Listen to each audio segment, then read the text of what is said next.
This is why siguro I've been saying that sa trend the past few games on the third set dumidikit yung mga kalaban. So I think kasi this is when Coach Jerry Fields in his second six. But having Micah go here, I think she's one of the lethal weapons for the squad. So I asked Coach Jerry about Micah Go. She's been practicing for 3 months already. But syempre, coming from a devastating knee injury that sidelined her for an entire season, he wants to reincorporate her slowly. It's hard coming off of an injury. Kasi, of course, first of all, hindi ka super conditioned to come back. Of course, you had that momentum from preseason, pero being a year off, that's hard mentally, physically, and also emotionally. So just communication between our first and second referee, Larry Escorial and Darius Caganda. Cross court. Juna Gonzalez, who also played a solid role in that 5-setter against San Beda.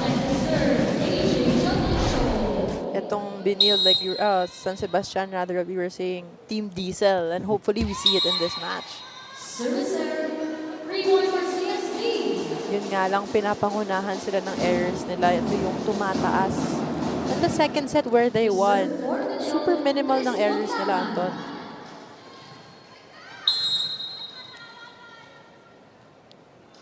Coach Roger talking to KJ Dionisio on the sidelines. Difficult set para kay Amaka.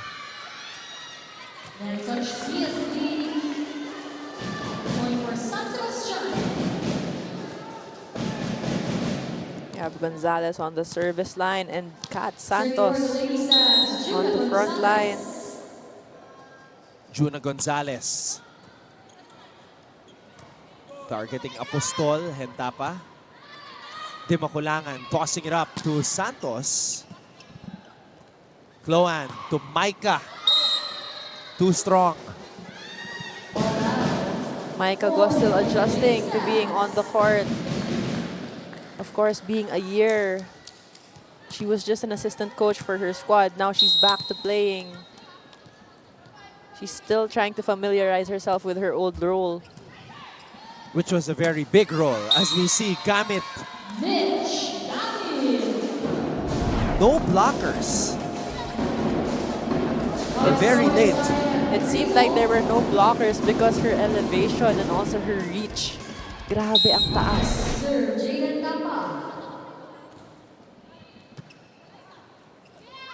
Amakatan, Hentapa, Mondoñedo to Gamit.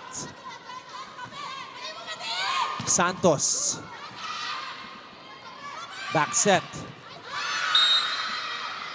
And the Posoy puts that one away. We're seeing a very energized San Sebastian here in the fourth set rather.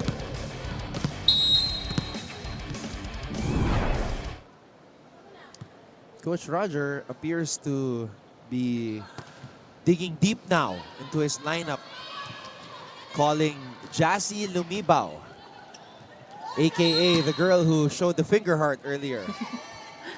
Giving a chance to her, but that was a violation called on San Sebastian. I actually want to see her play. I want her to bring that energy she had on the bench to the court. Yeah. Crossing nung pagbaba niya. The first referee explaining it na it was a crossing violation. So we're tied at 4-all. Micah gets that one in. Difficult set to Amakatan. Mondoñedo to Apostol. Apostol getting her first point in this match, going for that down the line hit. And the loudest cheers from her teammates as well. Of course, being in the second six, you're gonna be really excited when you're on the court and your teammates are your biggest supporters. Micah. Santos. Mondoñedo to Apostol. And the ball goes to Baroga.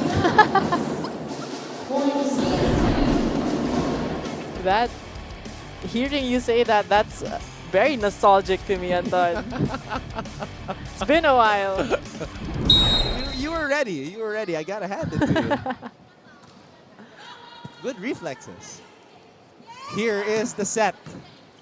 And Tapa pops it up. Mondoñedo. Man, I would have loved to see Micah go. I'm so excited to see her play, of course. Get that one in. She's still getting her footing.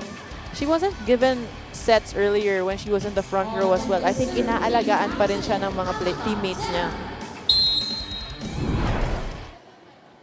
The body is not quite there yet, it seems.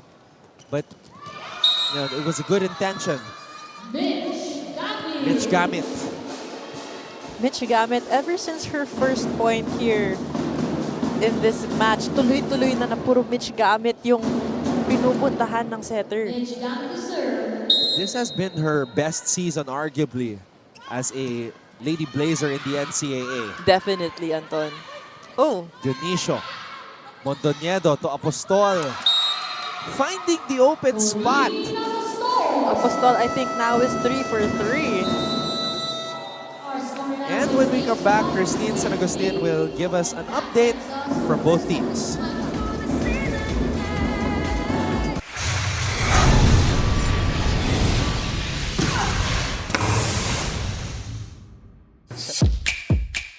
Mga kapuso, let's take a quick look back at the early goings of our brand new NCAA volleyball tournament here in the first edition of our Week in Review. On opening day last Sunday, the Benilde Lady Blazers began their quest for a three-peat on a high note as they dominated EAC 25-15, 25-14, 25-23. Graduating middle blocker Mitch Gamit led the way for the Taft Avenue-based squad with 10 markers. In the match that followed, Perpetual flexed their muscles against JRU, winning 25-14, 25-14, 25-21. Reigning league MVP Mary Rose Dapol top scored for the Lady Altas with 16 points. On Tuesday, Mapua outclassed San Sebastian with a 25-20, 25-23, 25-18 victory.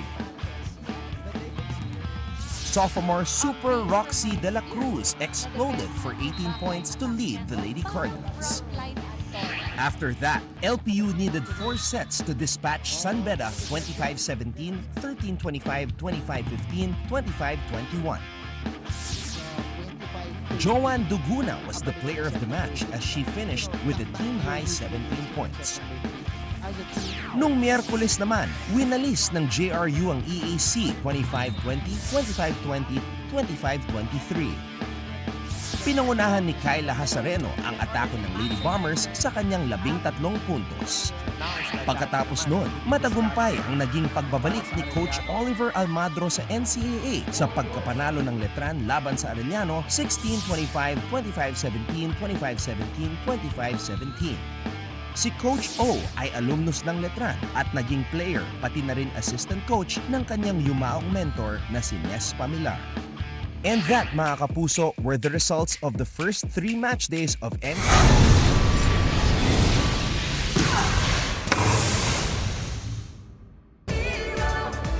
You are still watching the NCAA Season 99 Women's Volleyball Tournament Renew and Regroup. Yan ang reminder ni Assistant Coach Jay Chua sa CSB Lady Blazers as he also challenged the girls to finally bring this game to an end. Sigaw nga ng koponan dito sa CSB side, tapusin na natin para makapagpahinga na tayo. Meanwhile, this is not the case for the Lady Stags because they are not ready to give up just yet. In fact, challenge pa nga sila ni Coach Roger at sinabing bigyan naman ng quality game at ang kalaban at huwag basta-basta ibibigay ang mga puntos sa kanila. High hopes coming from both the teams, Anton and Gyra. Let's see if this is finally an extended win for the Blazers or a beginning of something for the Lady Stags. But for now, balik sa inyo.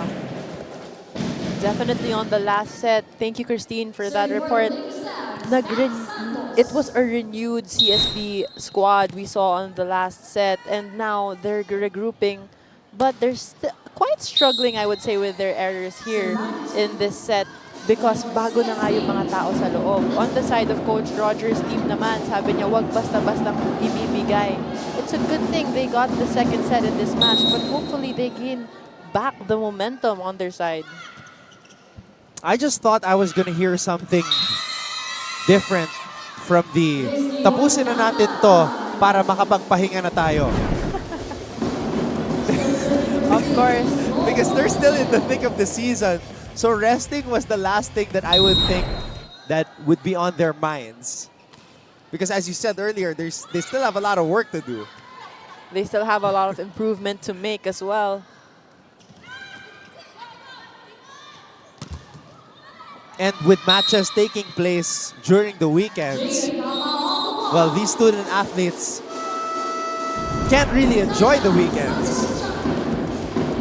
Of course, they have a lot of matches to play. Bigyan mo ng bola, paluin mo. Eh halos nilalaglag mo lang eh. Di paluin mo. Pag na-check yun, di lalayo yung bola. Eh tinatapik-tapik mo lang eh. Ano ba yan? Kaya nga tawag sa inyo, spiker, ini-spike eh.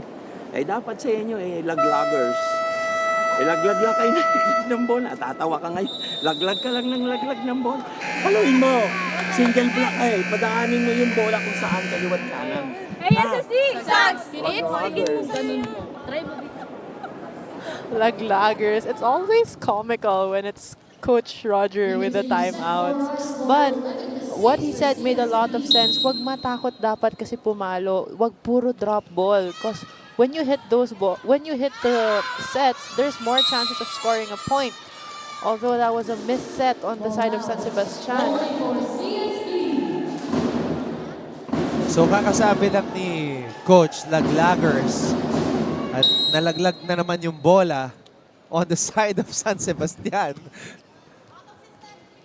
Not exactly what we were expecting coming off that timeout. Juna Gonzalez gets the point for San Sebastian.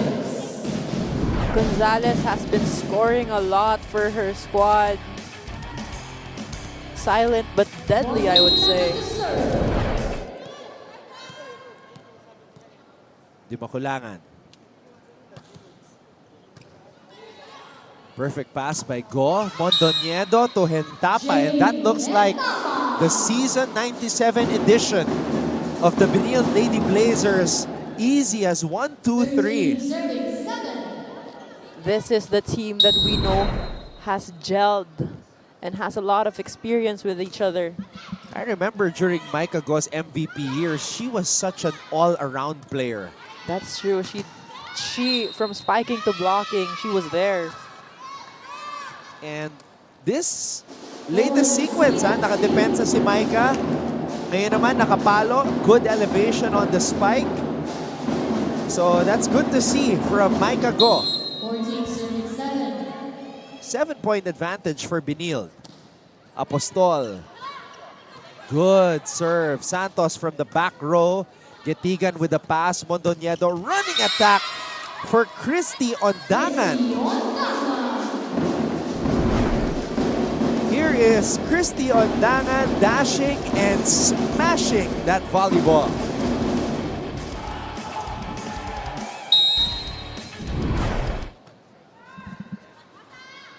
Eight-point lead for Benilde. Sabi ni Hindi Makulangan, akin, alis. Yes, you need to have more of those from a setter.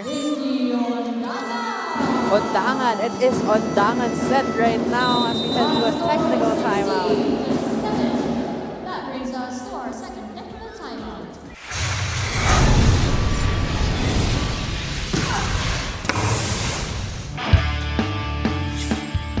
The era of new heroes continues in season 99, and this time, it's her story that will unfold as the volleyball tournament has officially taken off. Easier said than done though. Last April 7, the much-awaited opening ceremony took place with an exciting lineup of matches. Luch. That's a cross-court hit. But perhaps the most anticipated storyline in this chapter of the NCAA features the reigning queens of the league, the Benilde Lady Blazers.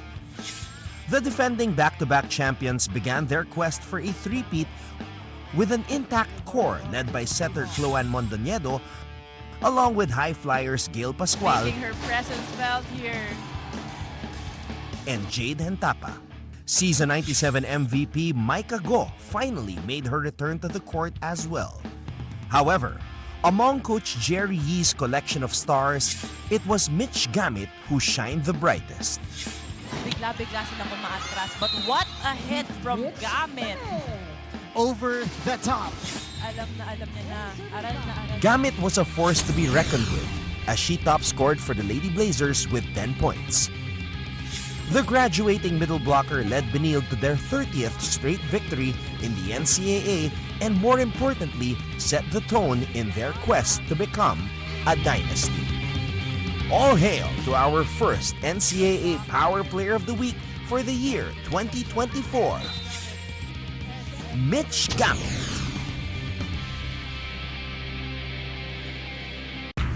Hip Hop with Nons.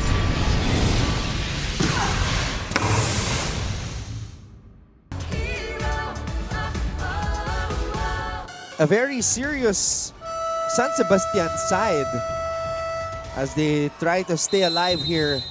They are in a precarious situation. A loss here, Gaira, would mean they would fall to 0-4 for the season.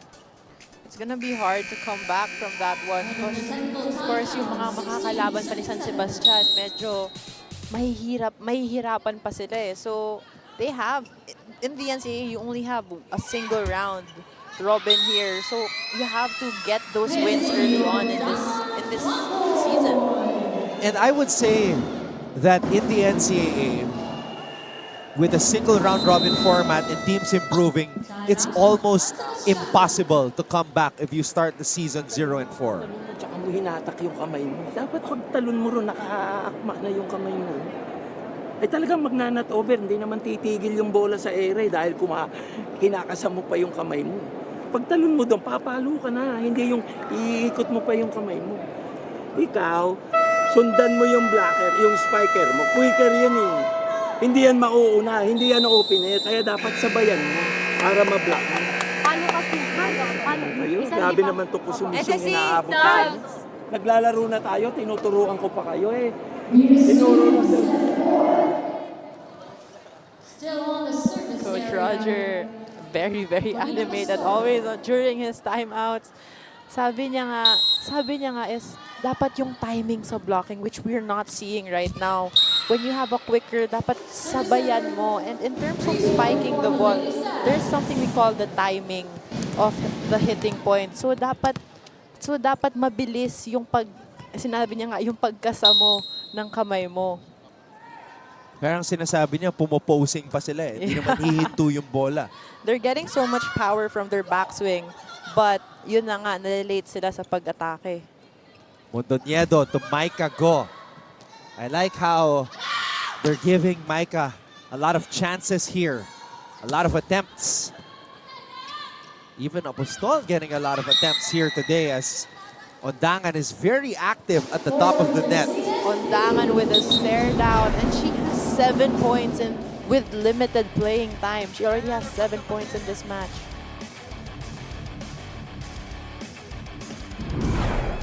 Ten-point lead for Benilde.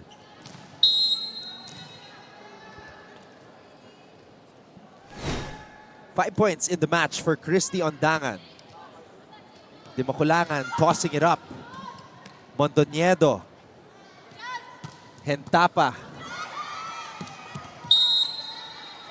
That ball unplayable as it went beyond and close to the bleachers. Ondangan is really playing well in this match, even though she's been given limited minutes. Good serve. Back set. ZJ. Jade puts it away. Point to CSB. Hentapa all smiles after that hit. You're seeing lots of hearts from San Sebastian. She did it again. Jassy Lemivo showed another finger heart counter too. Pero hindi pa siya pinapasok ni coach, ha? Kanina kumuha na ng numero yan, eh. Drop ball. Read well by San Sebastian, although it was over. Gamit. Straight to zone 2. Substitution on the side of Benilde Stars at 13 out. Itong laro ni Mitch Gamit is or can be described in 2 words. Light work. Walang kahirap-hirap. Serve out. Free boy for San Sebastian. Substitution for Benilde. We got a double substitution here. Basarte comes in for Hentapa. Number 16, Katarin. And Mondoñedo is subbed out for Katarig. And at this point in the match, Coach Jerry Yee is experimenting like a guy in his late 30s trying TikTok. And that is Anton Rojas, everyone. Akala ko ba si Coach lang yung laglagan? Ay. This is volleyball, right? Gamit tries to drop that ball. Santos. Estenzo. Oh. Nobody picked it up. And that's the process, the growing pains when you go through the experimentation stage. It's a good experiment still, I would say, because it's not just, it's giving exposure to all the players. Pero yun nga, nakikilalanan pala sila sa loob. Santos. Go. Santos on the drop. Picked up. Good block. Makatan defending their side of the net.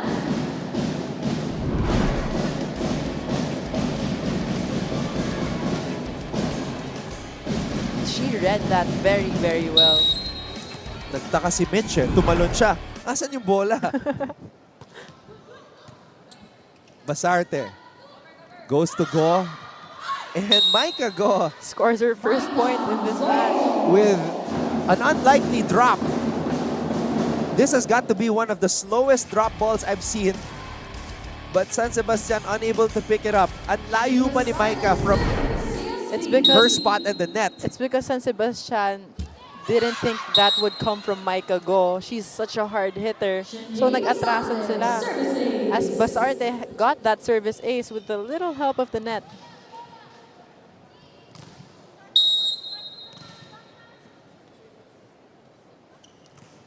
Basarte gets that one in. Santos on the drop. Good drop ball from Santos. She saw that there were 2 blockers in front of her, so nilihis niya yung bola from those blockers for that to that open spot.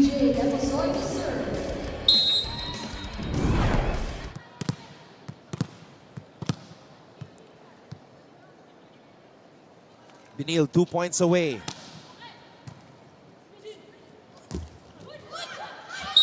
Gamit puts Benilde at match point.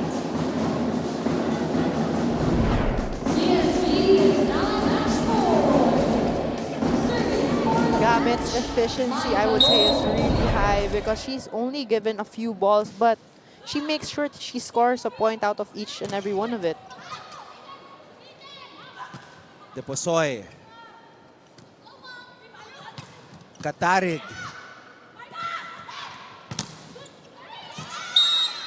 Off the block hit by Santos.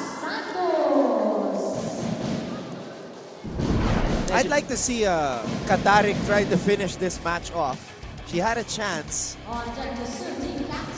But the defense was there for San Sebastian.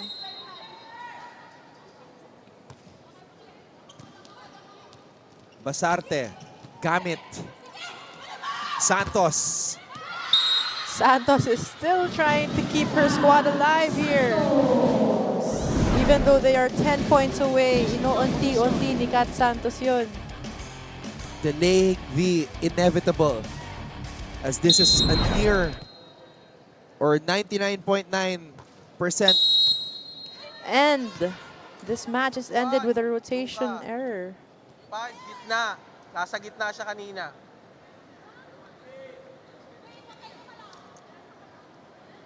Nandiyan ka kanina. Dapat 1, nandun siya. 5 ang gitna. Diba? Okay. Ooh, that's a very costly rotation error for San Sebastian. And I think my percentages and math were okay. On point as they were down big. And referee Larry Escorial was on point